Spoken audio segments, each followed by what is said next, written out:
성추행을 신고한 뒤 극단적인 선택을 한 고 이중사의 유족 측이 과거에도 똑같은 성추행 및 회유 사건이 있었다며 관련자들을 추가로 고소했습니다.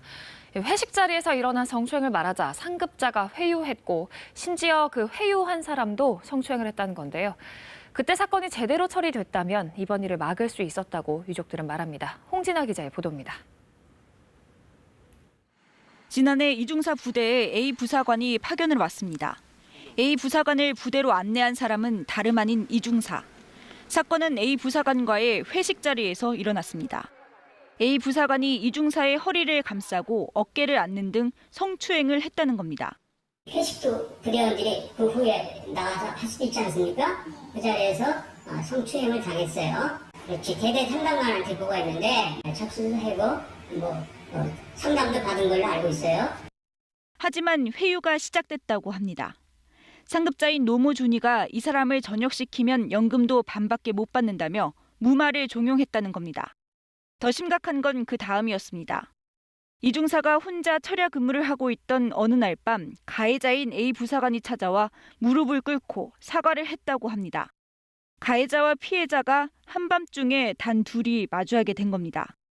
혼자 근무하는 그 사무실에 갑자기 찾아와서 그것도 놀랬다고 했어요. 혼자 있는 사무실에 또 둘이 같이 있으니 또 무섭기도 하고 그래서 알았다고 그러고 얼른 보냈다고 그렇게 얘기했어요. 회유를 시도했던 준이는 다른 자리에선 이중사를 성추행도 했다고 유족들은 밝혔습니다.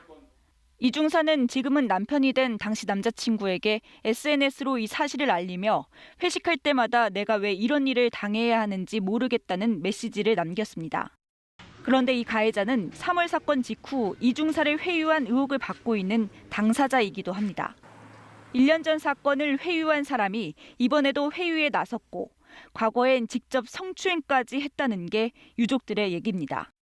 유족 측은 노준이와 A 부사관을 강제추행 혐의로 고소하고 회유 의혹을 받는 준이와 다른 상사에 대해선 강요 미수와 직무유기 혐의로도 고소했습니다. 여러 차례 강제추행이 있었다는 점에 대해서 저희가